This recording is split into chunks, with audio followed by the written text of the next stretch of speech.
Darwin Nunez's time at Liverpool looks to have finally come to an end, with multiple sources reporting today that the Uruguayan will be sold on following the conclusion of the 2024-25 Premier League season, with the most likely suitors being Saudi Arabia, meaning there will be a big payday for Liverpool, who forked out over £70 million for the Uruguayan striker over 3 years ago. And I'm going to give my thoughts on this topic today because there's a lot to address. Now, no doubt down the line, there's going to be videos going over Darwin Nunez's highlights, Darwin Nunez's frustrations, the goals, the misses, the late winners, all of it. But I'm just going to give my thoughts on this topic because I think Nunez has been, for the past 20 plus years that I've been watching this club, he's been one of the most divisive figures in the history of Liverpool in terms of the Premier League era. There's been so many people who've defended him unnecessarily. There's been people who have gone above and beyond to support him. There's been people who doubted him from day one. There were people comparing him to Haaland when he signed unfairly.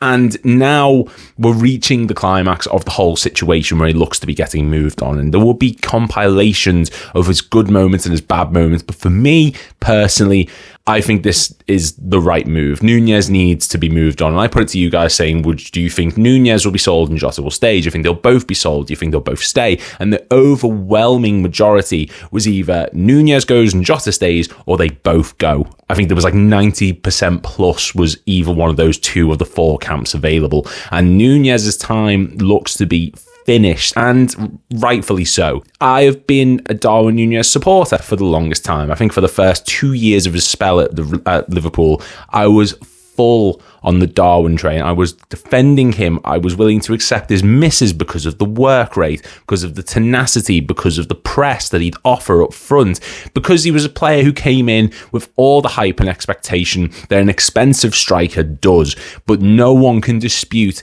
that he's not been up to the top level, a level which we have needed for a long time. Now, that's not to say that Darwin Nunez hasn't had his moments. The winners against Newcastle, Nottingham Forest, Brentford this season, the goal he scored against Bournemouth in the League Cup to progress us through in that round, the goal he scored against Bournemouth earlier this season, which was phenomenal, goals against Villa.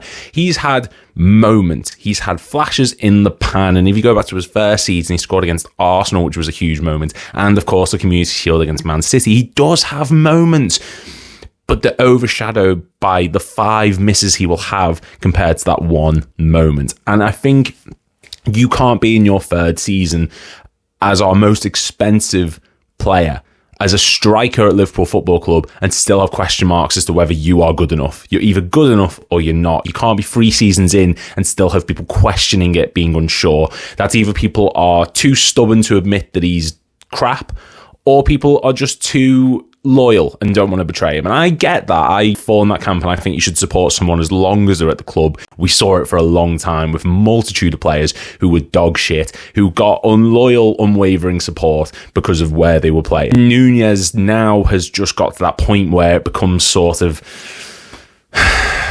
it's deteriorating. His career is deteriorating before us, and there's a good player there. He's got the work rate that so few players have nowadays. He is relentless off the ball. He can score a great goal. Real Madrid, that back heel that he scored, like I said, the long ranger against Bournemouth earlier this season, he can get a great goal. He does have qualities that make him a top player. That's why we wanted him from Benfica, because we saw what he was capable of, but he doesn't do it enough. And I think for the money that we paid on him, to see how little, I think it's safe to say, he's done since he's been at Liverpool, if we're able to recoup that fee, or even close to that, as being reported today, around 60 to 65 million, that's great business. Because no doubt in the past, or any other player, if Saudi wasn't a thing, if they weren't spending copious amounts of money on players who were past their prime, or players unnecessarily, look at Koulibaly and Edouard Mendy and Neymar, the money they spent on him, this would not happen. He would be sold for cheap as anything, and he'd be regarded as one of the biggest failures,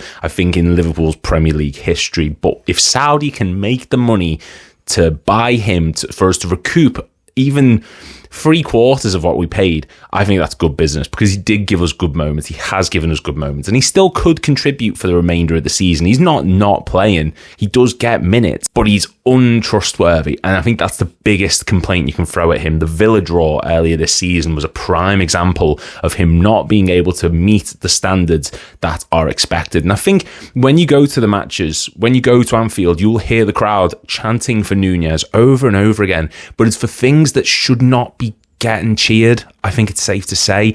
I think that when he presses and he works his arse off and he wins as a throw-in, he gets cheered. And I think that's not something that should be done. He's doing things that any other player would do. He's doing things that any other player should do.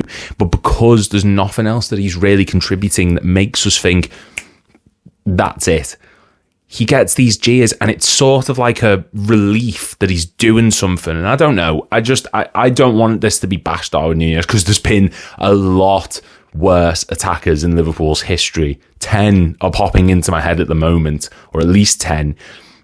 He is not one of the worst. He is never going to be the worst. He's never going to be considered one of the worst, because he's given us great moments. And we've had poor players who have turned up with big moments for this club. Let's be honest, and this isn't to slander him, Divock Origi was never the most talented player, but he got crucial match-winning goals and moments which have made him a cult hero. Nunez could easily fall in that bracket, but the difference was Origi was never brought in to be a starting player. He was never going to get to that level, or at least after a year or two it seemed that way. Obviously we should transition more to Firmino, Salah, Mane, and Origi was never going to break that fold. Nunez was brought in with the idea of being a key cog in Klopp's team up front. And another thing that I do think he has struggled with is the fact that at the time when we bought him and we spent over 70 million, a number which I keep throwing around because it's so important to remember, when we signed him, he was not the position that we needed. We knew we needed a centre-back. We knew we needed a CDM. And Nunez was the player that we went for during the whole Jörg Schmadtke, Jurgen Klopp transfer debacle, because we just lost Michael Edwards. And he was not the player that we wanted. And there was a lot of scrutiny on him because he joined at the same time as Haaland, and he was expected to compete. And he had that Community Shield match, which set everything up brilliantly, while Haaland missed the open goal. And I just think it was too much pressure for him. And he's someone who gets in his own head. And instinctively, he is a good finisher, but he takes too long on the ball sometimes. Sometimes decision-making is piss poor, and sometimes he just can't finish. And it's come to a point where when he's on the pitch, when he's playing, he's getting cheers and celebrations over things that no one else would get. And it's because of frustration. It's because of moments where he's not doing anything else, so you've got nothing else to cheer him for. And I think he's he seems like a great person, and he does give his all, and he says the right things, and he does the right things, I suppose, sometimes. But like I said earlier, you can't be in your third season and questioning whether he's right or not. He either is or he isn't. And the news around the club that he's definitely going to be going, the response from the fan base, Arne Slot's comments on him, he's missing matches because of sickness, he's not getting played over Diogo Jota, who needs his minutes managed. We've had Diaz through the middle more often than not over Nunez. It tells you all you need to know, and we will definitely be dipping into the summer market for a striker. And while Nunez isn't gone yet, and there will be another video down the line when he does inevitably leave, he was never the answer, and he's never looked like the answer. But let me know in the comments, what do you think regarding this Nunez situation? Would you be happy with 60 million for him? Do you think that we should maybe keep him? Do you think give him one more season, or do you think it's just get rid of him now while we still can recoup some money? Let me know in the comments. Make sure to click like and subscribe. And yeah, thank you very much for watching. Let me know in the comments what you think.